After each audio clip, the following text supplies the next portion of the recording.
The Sumerians are not only among the most fascinating, but also among the most enigmatic peoples our Earth has ever seen, appearing practically out of nowhere thousands of years ago. The first high culture in history laid the foundations for our modern world even then.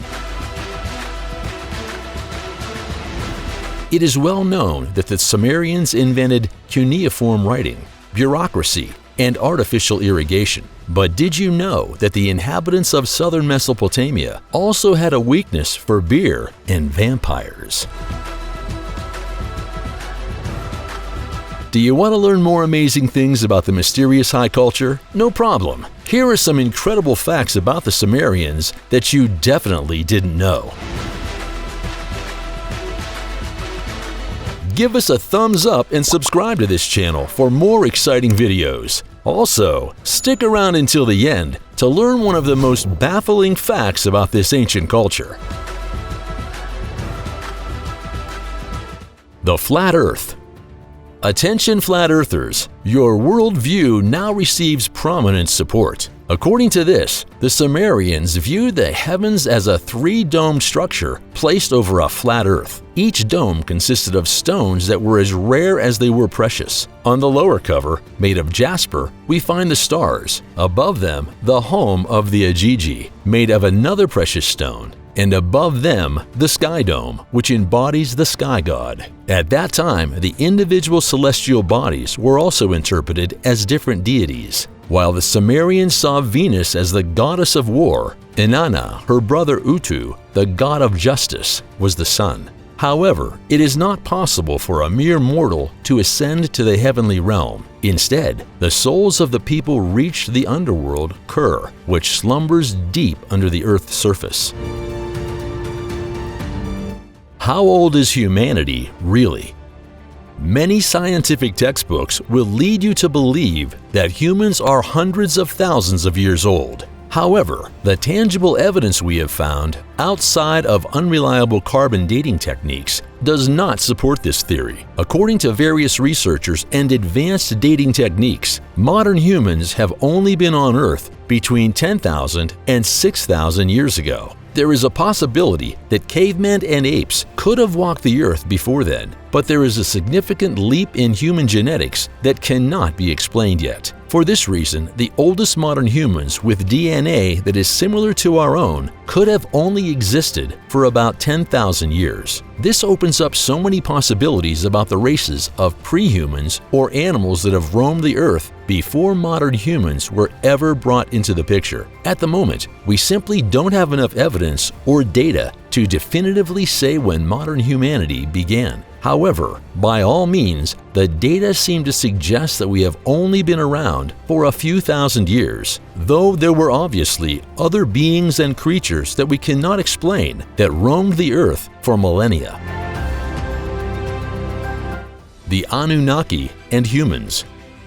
This leads us to the theory of the missing link that would explain the sudden jump in human history that led us from being mindless apes to modern humans that are capable of complex thoughts. Some researchers and historical documents from the Sumerians suggest that the Anunnaki genetically altered mankind, potentially mating with early humanoid creatures, and thus created humanity as we know it. This theory suggests that the Anunnaki grew angry with the work that was being done on Earth, so they created a new breed of servants that would continue their mining operations. They say that the god Enki was the designer behind this new breed of human, and that he named his new creation Adamu, which would obviously explain the creation of Adam and Eve in the Bible. Adamu would have been a prototype human, and Eve being the follow-up human that was capable of reproduction. The theory claims that most of the Anunnaki wanted to leave humanity behind, but that Enki was incredibly pleased with his work.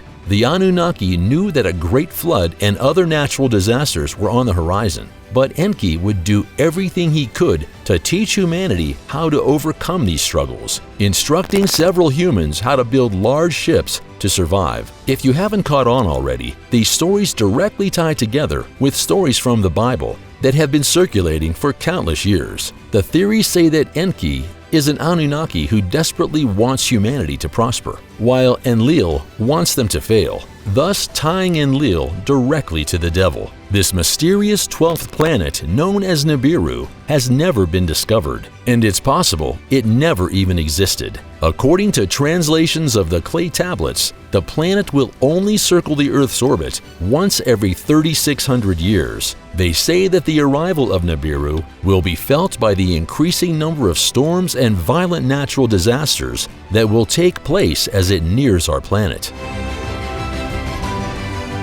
Chariot. The individual city-states of Sumer were practically constantly at odds. The bloody battles over resources, water, and territory gave rise to some revolutionary military techniques that permanently changed warfare. This included in particular the invention of the chariot, which was considered one of the most important military achievements of antiquity. The Sumerian chariots usually had 4 wheels, with the vehicles being pulled by at least 4 donkeys. The Sumerians steered the wild donkeys with the help of nose rings, with the reins passing through the rings attached to the chariot itself. In this way, the chariot drivers had almost perfect control of their vehicle. Sumerian pyramids. Did you know that the Sumerians also had their very own types of pyramids? In detail, we mean the so-called ziggurats, or those tiered temple towers that probably appeared in southern Mesopotamia as early as the 5th millennium BC. While these pyramid-type temple complexes are externally reminiscent of the buildings of the ancient Egyptians, they did not have any inner chambers. In this regard, some experts speculate that the ziggurats served as an inspiration for the Egyptian pyramids. Accordingly, the groundbreaking technical skills required for ziggurat construction have been adapted and refined over time. The creation story.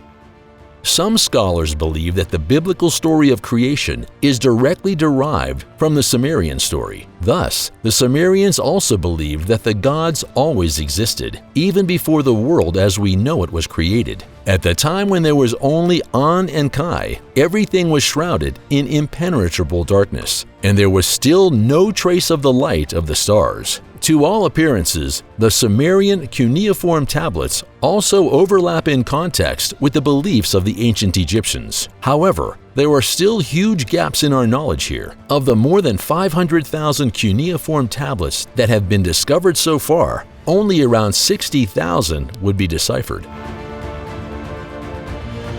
Vampire. Whether it's Count Dracula or Edward from Twilight, we all love a good vampire story. But did you know that the bloodsuckers already had a permanent place in Sumerian mythology? Thus, the Sumerians believed in 2 types of demons that had a liking for the human lifeblood. On the one hand, there were the Ikamu. These were the angry spirits of the dead who had not been buried. The Utuku, on the other hand, were the restless souls of the deceased who had not been given any grave goods. Seeking revenge on their friends and families, the Utuku returned from the afterlife to torment anyone and anything that got in their way. Although these abysmal evil creatures could not be practically destroyed, an ancient Sumerian legend tells of an Uduku named Ibani who befriended Gilgamesh and eventually became his ally. Werewolves. True to the motto, whoever believes in vampires must also believe in werewolves. The hairy beasts were also deeply anchored in Sumerian folk belief. According to this, in 1853, researchers tracked down 12 ancient clay tablets that tell us about the transformation of humans into wolves. Gilgamesh, the king of Uruk, was once charmed by the goddess Ishtar. However, since she was known to turn her past loves into wolves, Gilgamesh refused to accept the divine advances. In fact, the widespread belief in werewolves may have even led to the downfall of King Nebuchadnezzar II. The ruler suffered from a severe depression, which over time culminated into a full-blown psychosis. Meanwhile, the king was firmly convinced that he had turned into a wolf. The Divine Queen.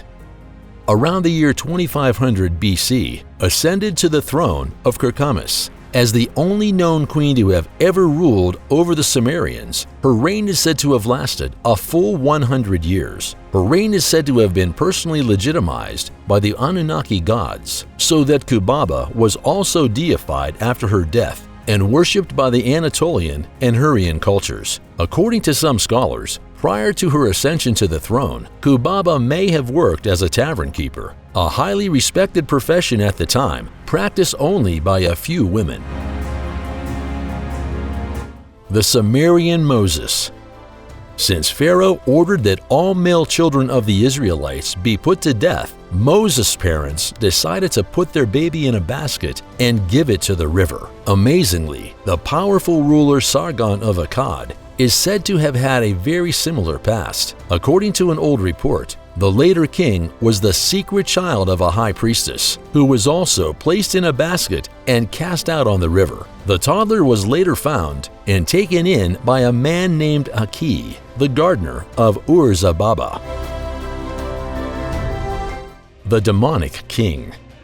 The legends of Gilgamesh are based on a real king. It is very likely that he ruled over the city of Uruk around the year 2500 BC. Over time, numerous myths and stories about the ruler eventually emerged, ultimately leading to the creation of the Epic of Gilgamesh. According to one record, however, the ruler had a devilish background. He is said to have been the son of a so-called Lilu demon. These vampiric creatures would prey on unsuspecting humans at night.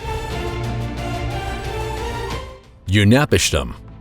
The biblical Noah narrative and the legend of Unapishtim are strikingly similar. Thus, in the Epic of Gilgamesh, we learned that Unapishtim is warned of an impending flood due to the wrath of the gods. Thereupon, he does not hesitate and builds a huge boat, which then serves his family, some animals, and many seeds as a rescue in need. Just like Noah, Unapishtim also sends out a bird after days of storms to look for dry land. Because the similarities between Mesopotamian and Hebrew history are so obvious, scholars have come to believe that the roots of the Old Testament account lie in Mesopotamia. However, it should be noted that the story of Noah predates the Epic of Gilgamesh by about 2,000 years, leading many Christians to believe that the Epic of Gilgamesh is nothing more than a retelling of Noah's story, intended to discredit Noah's own history. We don't know much about this time period for certain, but we know that the Epic of Gilgamesh was written sometime around 2100 BC, while Noah's own account can be dated all the way back to around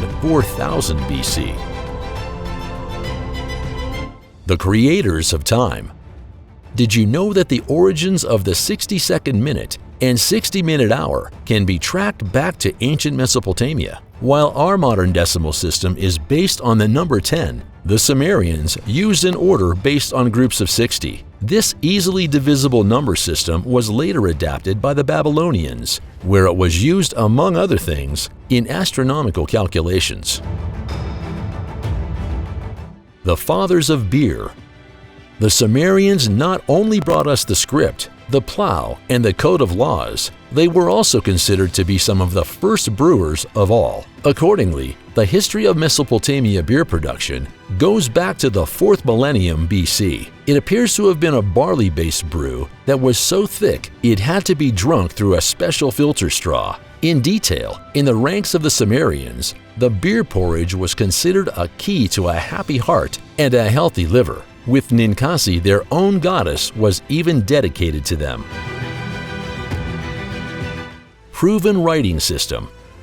According to our current state of knowledge, the Sumerian cuneiform script embodies the first writing system in human history. This probably arose around the year 3300 BC to deal with the administrative problems of the temple economy. A suitable recording system was needed to record which citizen had brought how many goods to the temple for the general public. Although the Egyptians developed hieroglyphics 200 years later, cuneiform writing would continue to be used for over 3,000 years. Traveling traders. Since their homeland was quite poor in raw materials, the Sumerians were forced to trade with other peoples. To do this, the Sumerian traders covered immense distances. For example, to buy copper in today's Bahrain or to buy cedar wood in Lebanon. In order to get the popular blue gemstone lapis lazuli, the Sumerians even drove it to what is now Afghanistan. Conversely, Sumerian trade goods, including domesticated animals and clay pots, were so popular that they even made their way to India. The lost high culture. What seems almost unbelievable in the view of all the exciting articles and documentation about the Sumerians was the amazing reality for centuries. By the 19th century, the history of the fascinating advanced civilization had been completely forgotten. Thanks to the excavations that were later carried out in the deserts of Iraq, we now know who we have to thank for the invention of the cuneiform writing and the like. When Mesopotamia was occupied by the Amorites and Babylonians, at the beginning of the 2nd millennium BC, the cultural identity of the Sumerians began to disappear. The consequences of this development became all more clear to us when we take a look at the background of the term Sumerer. This term, which is still common today, came up much later. The Sumerians called themselves Sagiga, which means black-headed. Okay folks, now we need your opinion. What facts about the Sumerians surprised you the most? We are already looking forward to your comments. Leave us a like and a subscription so that we can soon learn more about the most exciting people in history. And with that, thanks for watching. Have a good one and see you next time.